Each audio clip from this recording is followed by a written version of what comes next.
Baik, kita mulai, saudara. Assalamualaikum warahmatullahi wabarakatuh. Waalaikumsalam warahmatullahi wabarakatuh. Nah, sekalian, jadi semoga tetap sehat pada kesempatan ini, sehingga kita bisa mengikuti perkuliahan ini dengan sebaik-baiknya. Sehat ya hari ini ya? Alhamdulillah, Pak. Ya. Alhamdulillah. Baik, saudara sekalian, kita lanjutkan pokok bahasan kita. Sekarang menuju kepada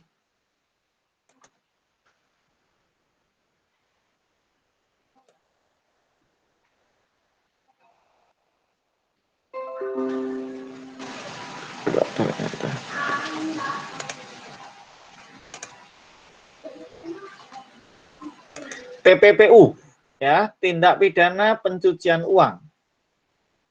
Jadi kita akan bahas tentang tindak pidana pencucian uang. Nah, saudara sekalian, oke, sudah ya. Saya kira ini pokok bahasan baru, sehingga nanti saudara harus bisa memahaminya dengan sungguh seksama. Jadi tindak pidana pencucian uang. Kita mulai dari sini. Kita tahu bahwa pencucian uang awalnya di Indonesia itu disinyalir sebagai surga untuk pencucian uang. Nanti apa itu pencucian uang? Nanti akan saya sampaikan ya, di belakang juga ada. Kenapa kok kita dianggap sebagai surga bagi pencucian uang? Karena kita memang belum memiliki instrumen hukum pada awal-awalnya ya. Jadi kita itu memang dianggap terlambat. Bahkan Departemen Luar Negeri Amerika itu memasukkan Indonesia ke dalam the major money laundering countries. Jadi termasuk negara-negara yang memang menjadi sasaran dalam pencucian uang bersama dengan 51 negara lainnya. Nah, saudara sekalian, apa itu the major money laundering countries? Adalah as one whose financial institution engaged in currency transaction involving significant amount of proceeds from international narcotics trafficking. Tidak hanya narcotic trafficking sebenarnya, bahwa Indonesia itu masuk kategori the major money laundering countries atau negara-negara yang memang sangat disinyalir banyak perilaku tindak pidana pencucian uang, karena memang di situ financial institution kita belum memiliki prosedur yang baik dan tidak memiliki payung hukum yang tepat untuk menanggulangi adanya currency transaction, khususnya adalah suspicious transaction. Jadi transaksi yang mencurigakan di dalam proses lalu lintas keuangan. Nah, saudara sekalian, namun demikian, kita telah memiliki akhirnya dengan desakan seperti itu, kita tanggal 17 April tahun 2002, kita mengundangkan Undang-Undang nomor 15 tahun 2002 tentang tindak pidana pencucian uang. Jadi undang-undang ini merupakan undang-undang yang pertama dan saya kira memang undang-undang yang pertama dan sekaligus paling singkat berlakunya. Jadi undang-undang itu hanya 1 tahun langsung sudah ada amandemen. Itu amandemen Undang-Undang nomor 15 di tahun 2002, itu 2003 sudah ada amandemennya. Jadi sangat singkat. Kemungkinan adalah pada saat pembuatannya atau pada saat prosesnya mungkin agak sedikit tergesa-gesa ya, karena desakan dari internasional. Ya, saudara sekalian, akhirnya, maaf ini bukan 2020, 2010. Benar. Pada tanggal 22 Oktober tahun 2010, kita telah memiliki undang-undang baru ya, yang menggantikan dari undang-undang yang lama. yaitu Undang-Undang Nomor 8 Tahun 2010 tentang pencegahan dan pemberantasan TPPU. Saya sering sebut nanti TPPU. Jadi money laundering, saya singkat saja TPPU ya, bisa diikuti ya. Nanti kalau ada istilah TPPU berarti ini adalah istilah untuk money laundering crime ya. Saya lanjutkan. Definisinya apa? Black's Law Dictionary mengartikan bahwa money laundering is the federal crime of transferring illegally obtained money through legitimate persons or accounts so that its original source cannot be traced. Jadi awalnya, saudara, ini karena kita tahu Black's Law itu adalah bersumber pada hukum-hukum di model-model Amerika atau negara-negara yang dengan model common law dan dengan model federal, maka dia sebut bahwa money laundering itu menurut hukum federal ya, negara federal, negara bagian gitu. Di kita sih enggak. Itu merupakan transfer illegal transfer ya, yang melalui legitimate person. Sebenarnya juga ada personnya itu legitimate atau account yang legitimate, sehingga asal yang tadinya tindak pidana itu atau uang yang tadinya itu berasal dari tindak pidana, sehingga sebenarnya harusnya itu jelek gitu, artinya itu sebuah money, dirty money atau money uang yang kotor, uang yang sebenarnya hasil dari suatu tindak pidana, dirty money, itu menjadi cannot be traced, tidak bisa ditelusuri lebih dulu, lebih lanjut. Kenapa ya? Karena sudah ditumpuki banyak transaksi di dalamnya. Jadi transaksi-transaksi yang awalnya berangkat dari tindak pidana yang atau dari kejahatan yang menghasilkan uang, lalu uangnya itu disimpan di bank, ditumpuki dengan transaksi-transaksi lain yang akhirnya kemudian original source cannot be traced. Sumber aslinya sudah tidak bisa ditelusuri lagi. Kira-kira sudah bisa dipahami ya, money laundering itu bentuknya kayak apa, gitu ya, saudara ya? Sudah, Pak. Nah, berikutnya saudara, sejarahnya. Money laundering sendiri, ya memang namanya saja money laundering, ya, cuci uang. Dulu memang juga berasal dari perusahaan pencucian pakaian memang. Jadi ada unsur hampir samanya. Jadi tidak kemudian lalu hanya istilah saja, tetapi realita dulu memang begitu. Dikenal di awal tahun 1930 yang berawal dari kegiatan organisasi kejahatan mafia di sana yang dipimpin oleh Al Capone, ya, tulisannya biasa, ya. Jadi Al Capone. Nah, ini biar saudara juga tahu.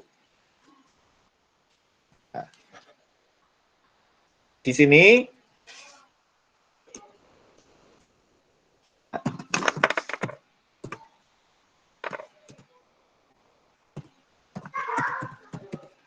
Al Capone itu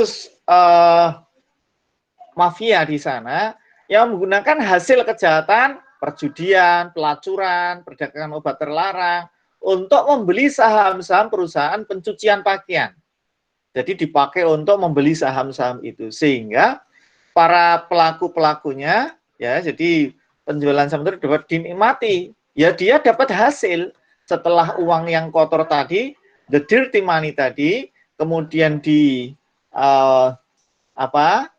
digunakan untuk membeli perusahaan-perusahaan menanam saham, maka ketika dia tinggal diam saja, dia sudah dapat keuntungan, benefit dari proses itu, dari sahamnya dia. Nah, inilah yang disebut dengan istilah money laundering, ya, jadi money laundering. Jadi kita lanjutkan, saudara. Selanjutnya, saudara, nah, yang ada di dalam RKUHP kita, ada pasal-pasal tertentu, ini di dalam KUHP, kita, TPPU di dalam KUHP kita juga sudah ada, meskipun ya tidak katakanlah tidak, namanya tidak TPPU, tetapi kira-kira begini, diancam dengan pidana penjara paling lama 4 tahun atau denda sekian, karena penadahan barang siapa membeli, menawarkan, menukar, menerima gade hasil dari tindak pidana. Jadi yang diketahui ya, kursor saya bisa dilihat ya saudara ya, kursor Pak Ali yang gerak-gerak ini ya, yang diketahui atau sepatutnya harus diduga diperoleh dari kejahatan. Jadi kalau ada orang yang membantu kejahatan ini, maka dianggap sebagai penadahan. Jadi di penadahan. Tidak namanya sih tidak money laundering, tetapi ya penadahan. Nah di rumusan di RUU KUHP kita ada, ya di RUU KUHP, di konsep KUHP. Yang dulu di pasal 733, yang sekarang bagi saudara yang ambil pidana sudah pernah saya beri RKUHP ya, jadi nanti bisa dibuka lagi. Ada di dalam konsep atau RKUHP itu. Jadi apa yang disebut dengan money laundering. Ini di pasal 733. Saya kira nanti saudara bisa saya jelaskan di belakang nanti. Nah, pencucian uang itu apa, saudara? Pencucian uang itu pada intinya adalah upaya untuk mengaburkan asal-usul harta kekayaan dari hasil tindak pidana, sehingga harta kekayaan tersebut seolah-olah berasal dari aktivitas yang sah. Jadi pada intinya pencucian uang adalah mengaburkan asal-usul harta kekayaan.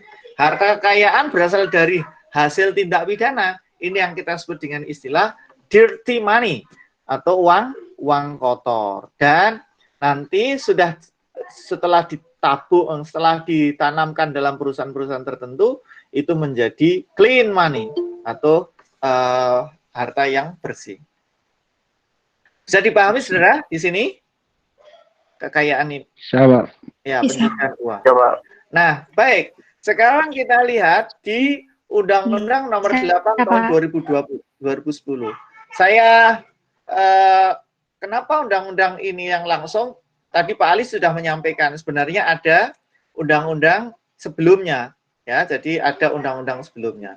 Tetapi undang-undang yang sebelumnya itu kira-kira nanti akan menjadi sejarah sajalah. Kenapa? Karena memang selama ini karena memang sudah dicabut, diganti dengan Undang-Undang Nomor 8 Tahun 2010. Saudara, di Undang-Undang Nomor 8 Tahun 2010 ini ada 2 jenis tindak pidana. Yang pertama adalah tindak pidana pencucian uang atau saya sebut Pak Ali sebut dengan TPPU, ya. Dan yang kedua adalah tindak pidana yang berkaitan dengan TPPU. Pak Ali sebut dengan TPB, TPPU. Tindak pidana berkaitan dengan TPPU. Jadi nanti pakai itu. Nah, saudara sekalian, kita bahas satu-satu. Tindak pidana pencucian uang. Apa saja tindak pidana pencucian uang itu? Di pasal 3 itu disebutkan orang yang menempatkan, mentransfer, mengalihkan, membelanjakan, membayarkan, menghibahkan, menitipkan, membawa ke luar negeri, mengubah bentuk, menukarkan dengan mata uang atau surat berharga, atau perbuatan lain atas harta kekayaan yang patut, yang diketahui atau patut diduga merupakan hasil tindak pidana. Nah, saudara sekalian, ini kalau di dalam bahasa hukum, jadi ini semua ini ya, ini luar biasa deliknya, ya. Terus di sini ada mens rea-nya, diketahui atau patut diduga. Kalau diketahui, jelas berarti ini dolus, ya toh? Diketahui, itu dolus. Nah, tapi kok atau patut diduga, itu artinya kulpa, ya. Jadi, saudara, ini itu dolus, ini kulpa. Paham ya? Halo, saudara? Paham, Pak. Ya. Paham, Pak. Nah, ini dolus, ini kulpa. Nah, saudara, tapi kok dirumuskan dalam satu pasal? Nah, umumnya pasal itu kan hanya dolus saja, kemudian nanti kulpa saja, kan gitu ya. Tetapi ini dalam satu pasal, kok ada dolus ada culpa, ini namanya ya, ini namanya delik, ini namanya delik ya, pro parte dolus, pro parte culpa. Nah, culpa.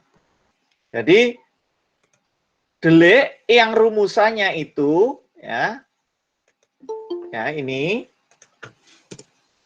delik ini itu karena di satu sisi itu ada dolus, di sisi lain ada culpa, namanya delik pro parte dolus, pro parte culpa. Ini tulisannya ya. Jadi ini tadi dolusnya mana? Ini yang diketahui. Culpanya mana? Yang patut diduga. Ya. Jadi baik. Ini masih banyak permintaan untuk bergabung ya. Apa tapi ada yang keluar. Ini enggak apa-apa. Jadi saudara itu ya, jadi ada pro parte dolus, pro parte culpa. Sekarang itu di pasal 3. Pasal 2. Ya, halo? Gimana? Yang minta bergabung itu yang Ya. nggak pakai email. Baik, saudara. Ya, oke, ya. Baik, saudara sekalian, yang kedua, ini ada di pasal 4. Orang yang menyembunyikan, menyamarkan, asal-usul, sumber, lokasi, peruntukan, dan seterusnya, ini di pasal 4. Jadi, orang yang kalau tadi itu menempatkan, mentransfer, mengalihkan gitu ya. Nah, ini orang yang menyembunyikan. Kalau tadi itu mentransfer, ini menyembunyikan. Ini pasal 4. Jadi TPPU yang satu ini, TPPU yang kedua ini. TPPU yang ketiga adalah orang yang menerima, menguasai atau menguasai penempatan, pentransferan, pembayaran hibah dan seterusnya. Ini saudara, ini merupakan gandengan atau pasangan dengan pasal 3 ini. Pasal 3 ini aktif namanya ya. Dia yang menempatkan, mentransfer, mengalihkan, ini namanya adalah delik aktif ya, delik aktif. Sedangkan pasal 5 ini pasangannya tadi, pasangan yang pasal 3 tadi ya, ini deliknya atau TPPU pasif, dia menerima. Jadi orang yang diterima, misalnya bisa saja, misalnya saya punya duit nih, misalnya saya hasil dari mencuri, dapat duit misalnya 5 miliar. Nah, 5 miliar ini biar tidak diketahui oleh aparat misalnya, saya transfer ke misalnya rekening saudara. Nah, rekening saudara itu kalau saudara tidak melakukan sesuatu, itu namanya saudara itu masuk kategori yang pasal 5 ini. Nah, saudara kena juga. Tapi saudara akan hapus pidananya apabila yang saudara itu melakukan pelaporan. Jadi saudara melaporkan. Jadi saudara akhirnya misalnya loh, tiba-tiba di rekening saya kok ada 5 miliar. Padahal tidak ada, saya tidak ada pekerjaan yang menghasilkan uang segitu. Saudara kemudian bisa saja melaporkan. Ini yang kita sebut dengan the suspicious transaction. Transaksi yang mencurigakan. Jadi saudara, ini dengan ini tuh satu pasangan. Bisa diikuti ya, saudara ya? Bisa, Pak. Berikutnya, saudara, pasal berikutnya adalah berada di dalam atau di luar negeri, turut serta melakukan percobaan, ya. Ini sebenarnya ini turut serta melakukan percobaan, pembantuan atau permufakatan jahat untuk melakukan pencucian uang. Saudara, nanti pada saat di akhir mungkin akan saya jelaskan. Kalau ini terkait dengan ilmu hukum pidana, saudara, jadi kita tahu bahwa percobaan itu sudah ada diatur di dalam KUHP. Pembantuan juga sudah diatur di dalam KUHP. Permufakatan jahat juga ada di dalam KUHP. Nah, saudara sekalian, apakah boleh hukum pidana di luar KUHP itu boleh mengatur hal sendiri? Boleh, karena sesuai dengan apa yang ada di pasal 103 dulu yang kita ajarkan ya. Jadi kalau itu misalnya percobaan yang di KUHP itu tidak dipakai, lalu dia memakai percobaan sendiri dan membuat percobaan sendiri, ya tidak apa-apa. Di sini kan begitu. Kalau percobaan di dalam KUHP itu kan dipidana kurang. yaitu sepertiga, dikurangi sepertiga. Tetapi kalau di sini ini dengan pidana yang sama, jadi pidananya sama. Pidana sama itu artinya adalah ya tidak ada perbedaan antara bagi yang mereka yang dalam posisi pelaku atau pembantu atau pencoba. Nah, itu. Jadi percobaan yang ada di pasal 53 atau pembantuan yang di pasal 56 tidak bisa berlaku karena sudah ada aturan di dalam khusus. Ingat, ada gium yang terpakai adalah lex specialis derogat lex generali. Aturan hukum yang khusus mengesampingkan hukum yang umum. Begitupun juga permufakatan jahat. Nah, coba masalahnya saudara, permufakatan jahat itu ada di pasal 88 KUHP. Pasal 88 KUHP itu berada di luar buku 1 bab 1 sampai bab 8. Permufakatan jahat itu ada di buku 1 bab 9. Sehingga tidak masuk di ketentuan yang 103 itu. Ingat, langsung tune in ya. Jadi 103 itu hanya membatasi untuk buku 1 bab 1 sampai bab 8. Lah padahal permufakatan jahat itu ada di buku 1 bab 9. Sehingga dia tidak termasuk yang ditunjuk untuk bisa berlaku di undang-undang di luar KUHP. Nah, permasalahannya boleh saja sebenarnya, tidak ada masalah. Cuma, apakah permufakatan jahat yang ada di Undang-Undang Pencucian Uang ini maknanya bisa sama dengan permufakatan jahat yang ada di KUHP? Ya, tidak bisa begitu. Kenapa? Karena apa yang ada di KUHP tidak bisa ditransfer ke sini. Paham ya? Permufakatan jahat yang ada di KUHP pasal 88 KUHP tidak bisa diterapkan untuk mendefinisikan permufakatan jahat di undang-undang di luar KUHP. Bisa dipahami? Bisa, Pak. Halo?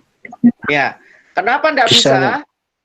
Kenapa tidak bisa dipakai? Kalau percobaan bisa, Pak. Kalau pembantuan bisa, Pak. Lah permufakatan jahat kan tidak bisa. Tidak bisa karena dia berada di buku 1 bab 9. Sehingga pengertian bab 1 itu tidak, pengertian di buku 1 bab 9 tidak bisa dipakai. Berikutnya saudara, saya lanjutkan. Nah, ini tadi untuk menjelaskan tadi saudara. Untuk pidananya berapa besaran, saya kira nanti dibaca di undang-undangnya saja. Karena kalau di sini saya kira nanti menghabiskan waktu. Jadi saudara, yang nomor 1 pasal 3 yang tadi saya sebut sebagai pelaku aktif tadi, ya itu pelaku aktif itu gandengannya dengan pasal 5 pelaku pasif. Baik, saya lanjutkan. Sekarang TPB, TPPU apa tadi? Apa? Tindak pidana yang berkaitan dengan TPPU, ya. Jadi ada 2 kan tadi yang diatur di dalam Undang-Undang Nomor 8 2010 ini, ya. Yang pertama TPPU, yang kedua TPB, TPPU. Nah itu saudara apa lagi? Pertama TPB, TPPU yang pertama adalah pejabat, pegawai PPATK, penyidik, penuntut umum, hakim, dan setiap orang yang memperoleh dokumen keterangan dalam rangka tugas ya wajib merahasiakan. Nah ini, jadi kalau dia membuka dokumen itu dia kena. Tapi ada catatannya. Ini catatan saya ini, tolong saudara baca ya catatannya. Catatannya tidak berlaku bagi pejabat atau pegawai tadi yang dilakukan dalam rangka memenuhi kewajiban sesuai peraturan perundang-undangan. Nah, saudara sekalian, ini saudara bisa silahkanlah mau difoto atau apa biar untuk mempersingkat penulisan. Karena kalau saudara nulis baru Pak Ali jelaskan, nulis menjelaskan ya lama gitu ya. Saudara boleh memakai ini kemudian saudara potret ya. 1 itu. Yang kedua, saudara, direksi, komisaris, pengurus, pegawai, pihak pelapor dilarang memberitahukan kepada PJK atau pengguna jasa kita ini misalnya, atau tadi si pelaku atau pengguna jasa yang lain untuk adanya transaksi yang mencurigakan, tidak boleh, ya, tidak boleh, tidak boleh transaksi yang mencurigakan, transaksi suspicious transaction, jadi transaksi yang mencurigakan. Tapi mereka ini, direksi, komisaris, pelapor ini bisa dihilangkan, misalnya kalau dia memberitahukan itu, bisa dikecualikan, berarti tidak dipidana kalau dia memberitahukan kepada lembaga pengawas dan pengatur. Jadi kalau memberitahukannya kepada lembaga pengawas dan lembaga pengatur, maka tidak dipidana. Jadi pahami sudah? Tidak, Bisa, Pak. Ya. Berikutnya, Pak. TPPU yang berikutnya. Pejabat, pegawai PPATK, atau lembaga pengawas dan pengatur dilarang memberitahukan laporan transaksi keuangan yang mencurigakan. Jadi ini kelanjutannya tadi. Kalau dia dalam rangka pemenuhan kewajiban menurut undang-undang ini, dia tidak dipidana. Jadi ada semacam kayak alasan penghapus penuntutan, ya, bukan alasan penghapus pidana, tapi alasan penghapus penuntutan.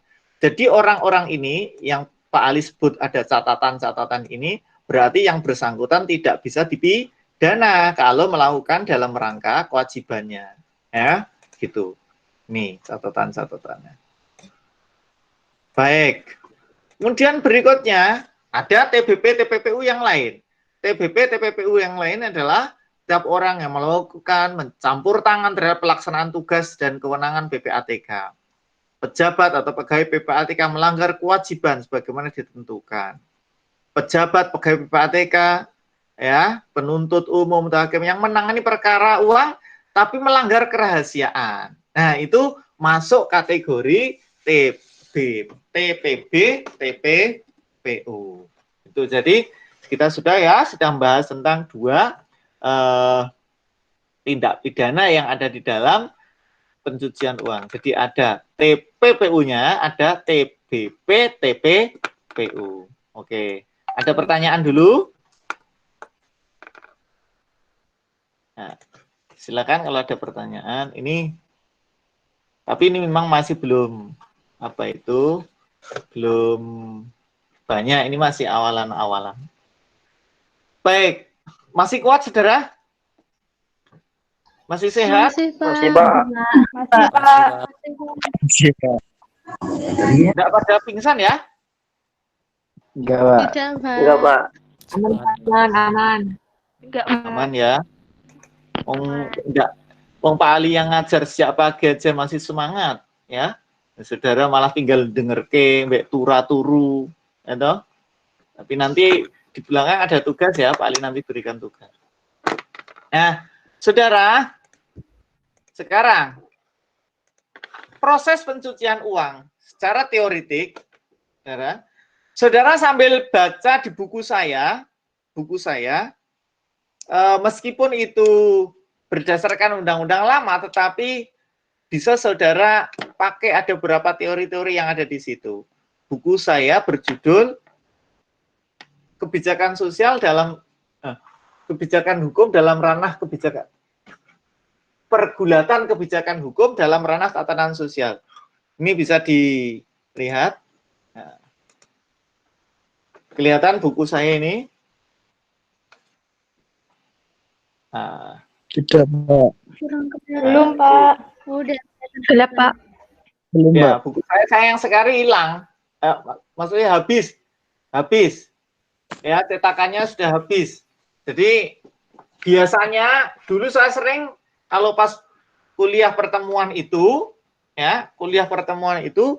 yang bisa jawab pertanyaan saya tak beri buku. Nah, karena saudara ini tidak secara langsung ya enggak pernah saya beri buku, ya. Apalagi buku Pak Ali juga habis, ya. Iya, Pak. Nah, nanti mungkin kapan-kapan, Pak. Nanti sing pinter ya tak beri kalau aktif. Sing ora turu, ya. Baik, saudara. Berikutnya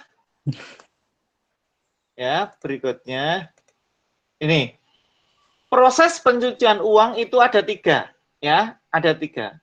The first itu placement.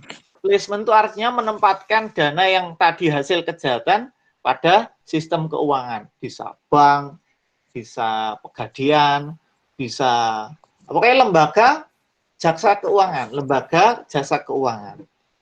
Jadi uang hasil kejahatan itu kemudian ditempatkan. Kemudian yang kedua, layering. Layering itu memindah, mengubah bentuk dana melalui keuangan yang kompleks. Misalnya, saya setelah memberikan atau membuka rekening di perbankan, di bank itu, kemudian saya transfer kepada Anas. Anas nanti balik transfer ke saya atau transferkan ke orang lain. Jadi itu sudah sangat luar biasa, ya. Jadi sudah luar biasa. Nanti dipindah, diubah, ya, melalui transaksi keuangan yang untuk mempersulit pelacakan asal usul. Ini di potret. Kemudian yang ketiga, integration. Integration itu dana yang tadinya dipakai itu untuk kegiatan yang sah. Jadi ini yang kemudian akhirnya nanti menumbuhkan hasil yang sah. Jadi misalnya uang itu dipakai untuk menanam saham, uang itu dipakai untuk misalnya membuat kos-kosan. Lah kos-kosan itu akhirnya menghasilkan uang atau apalah yang sifatnya kalau uang hasil kos-kosannya halal, halal. Tetapi kalau kita telusuri bahwa dari mana hasil uang kos-kosan itu atau untuk bangun kos-kosan itu uang dari mana, maka dari ini yang pada akhirnya sebenarnya adalah hasil dari sebuah kejahatan. Nah kayak begitu itu namanya integration. Nah jadi ada tiga tahap dalam pencucian uang. Bisa diikuti, saudara? Bisa, Pak. Nah, Bisa, Pak. Baik. Bisa, Pak. Nah, lalu kita sekarang apa sih suspicious transaction itu? Kejahatan yang mencurigakan itu apa toh? Transaksi yang mencurigakan itu apa toh? Nah, menurut pasal 1 angka 5 Undang-Undang TPPU menyatakan bahwa suspicious transaction itu 1, jika uang itu menyimpang dari profil, karakteristik, atau pola kebiasaan transaksi nasabah. Misalnya, kayak Anas, nabungnya itu biasa 100.000. Lah kok di situ sekarang langsung nabung atau menerima duit 100 miliar. Ya Nas ya. Misalnya Anas itu menerima duit 100 miliar. Nah, sudah pernah lihat uang segitu, Nas? Belum, Pak. Nah, belum toh. Jadi tiba-tiba langsung masuk ke rekeningnya Anas. Nah, itu bisa langsung dikategorikan sebagai the suspicious transaction. Kemudian yang kedua, ya, menghindari pelaporan transaksi, misalnya dipecah-pecah. Jadi ini patut diduga nih, orang kemarin nabung 250 juta, besok pagi 250 juta, besok lagi 250 juta. Nah, itu berarti patut diduga untuk menghindari pelaporan transaksi. Yang ketiga, dilakukan atau batal dilakukan diduga dengan menggunakan harta kekayaan berasal dari tindak pidana. Jadi kayaknya memang mencurigakan nih, kok ini melakukan transaksi atau besok dibatalkan atau tiba-tiba begitu membatalkan. Lah kayak gitu itu namanya suspicious transaction. Atau diminta PPATK karena yang memang memiliki jalur atau memiliki kira-kira ini ke arah mana dan sebagainya adalah PPATK. Jadi menurut PPATK telah ditelusuri merupakan hasil dari kejahatan. Nah kayak gitu itu namanya ada 4 kriteria transaksi yang mencurigakan. Jadi nanti di soal ini saya bocorkan lagi, saudara, untuk tes besok itu modelnya juga melalui daring ya, jadi melalui daring. Kemungkinan juga ABC lagi. Kalau ABC maka saudara kayak begini harus dipahami. Oleh karena itu, saudara, dan nanti waktunya akan lebih cepat untuk garap satu soal, bukan menit hitungannya ya. Satu soal, satu item, satu angka hanya 3 detik misalnya. Jadi saudara membaca sudah berpikiran, oh gitu. Jadi makanya kemarin itu ada yang mencurigakan juga. Ini nilainya kok bagus gitu. Nah, ada kemungkinan itu sambil donger pek wi. Nah, dosanya ben ditanggung dewe, ya. Itu. Baik, berikutnya saudara. Follow the suspect versus follow the money. Nah, follow the suspect itu artinya adalah kita mengikuti jejak-jejak dari orang yang kira-kira terindikasi, ya. Atau mau pakai follow the money, ya enggak apa-apa gitu. Misalnya kalau follow the suspect itu arahnya adalah sumber dananya. Kalau follow the money itu dana itu digunakan untuk apa? Ya, jadi itu. Jadi kalau follow the suspect itu sebelum, kalau follow the money artinya setelah itu digunakan untuk apa? Tuan A ditransfer ke tuan B, transfer tuan C, transfer tuan D, transfer tuan DE, dan sebagainya. Yang pada intinya sebenarnya yang mencurigakan awal ini adalah C misalnya. Ini yang kita sebut dengan the suspicious transaction. Transaksi yang mencurigakan itu di sini. Atau CTR, crime transaction. Transaksi yang ada kriminalnya kalau memang sudah terbukti. Nah, kayak begini ini merupakan satu indikasi bahwa dia telah melakukan atau patut diduga ada transaksi yang mencurigakan. Nah, selanjut, tindak pidana apa saja yang dianggap sebagai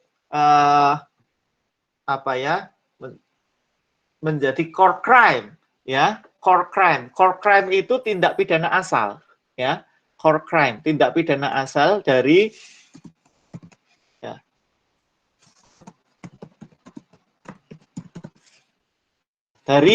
tindak pidana itu, tindak pidana asal, core crime. Apa sih tindak pidana yang menjadi tindak pidana asal dalam TPPU? Yang pertama, korupsi.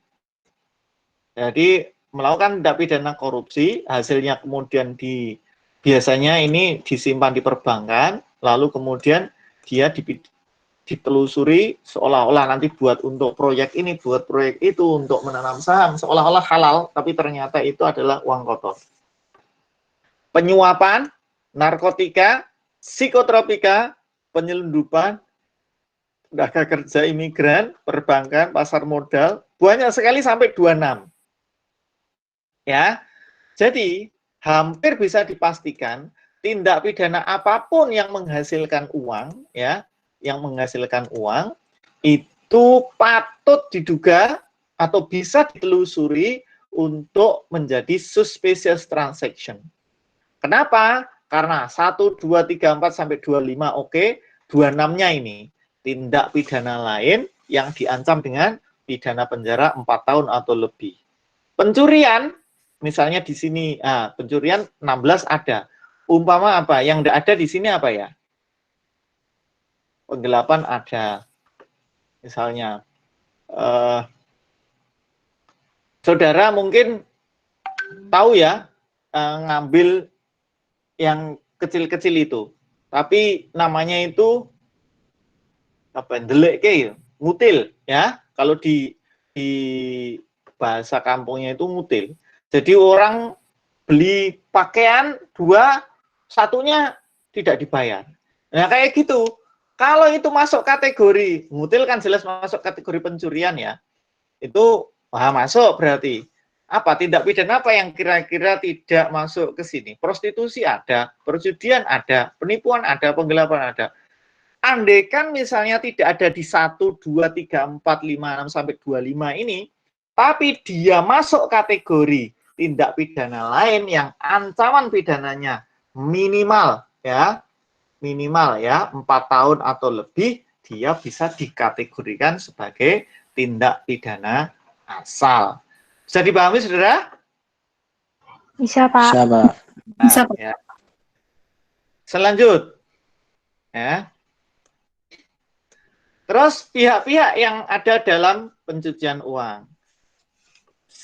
Nanti saudara baca di undang-undangnya ya. Ini tugas saudara nanti harus download Undang-Undang nomor 8 tahun 2010 ini.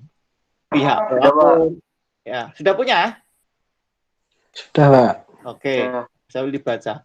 Yang terlibat itu pihak pelapor, pengawas, Ditjen Bea Cukai, PPATK, bisa juga penyidik, penuntut umum, hakim, lembaga eksternal, ya, dan seterusnya. Ini pihak-pihak yang terlibat di dalam proses transaksi keuangan yang mencurigakan itu, atau terkait dengan TPPO. Ini saya kira tadi sudah saya jelaskan, yang pasal 3. Nah, pasal 3 ini tadi sudah saya sampaikan bahwa di situ ada diketahui atau patut diduga, ini namanya adalah delik tadi apa? Pro parte dolus. Pro parte culpa, Pak. Pro parte culpa. Ini di sini ya. Jadi ini. Jadi nah ini mens rea. Jadi diketahui.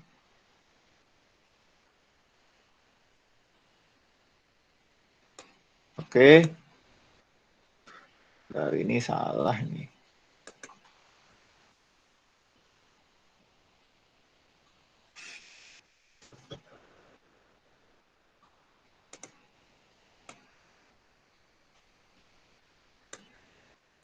Baik, ya. Pelakunya bisa perorangan, bisa korporasi, ya. Subjeknya bisa perorangan, bisa korporasi. Di sini, saudara, bisa aktus reusnya ada menempatkan, mentransfer, bahwa sudah ini tadilah di situ. Jadi kalau mau ditulis ya enggak apa-apa. Ini suspicious transaction untuk yang PPPU pasal 3. Pasal 4 sekarang. Tuh. Ya. Pasal 4.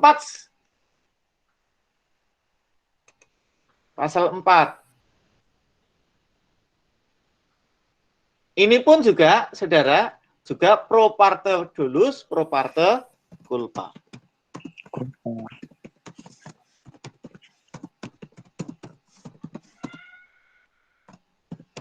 Oke.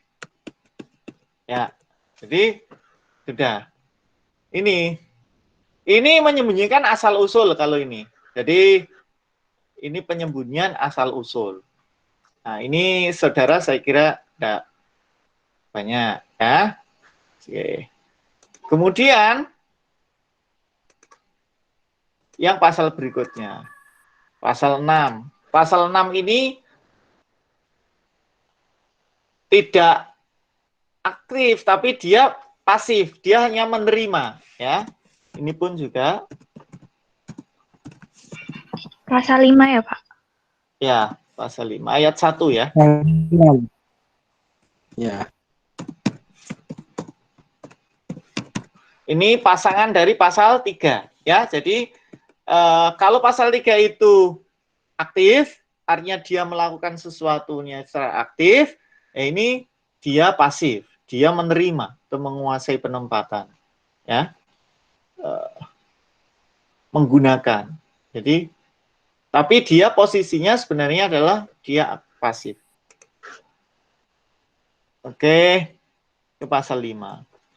Nah, jadi saudara, saya kira ini dulu ya. Jadi sampai sini, nanti Pak Ali diingatkan, berarti minggu depan kita akan bahas masih lanjutan dari TPPU ini ya.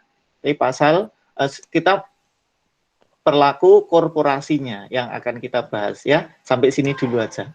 Baik, Pak. saya kira begitu ya. Terima kasih saudara atas perhatiannya. Saya tutup dulu ya. Saya kira begitu ya saudara ya. Iya, Pak. Makasih, Terima kasih, Pak. ya.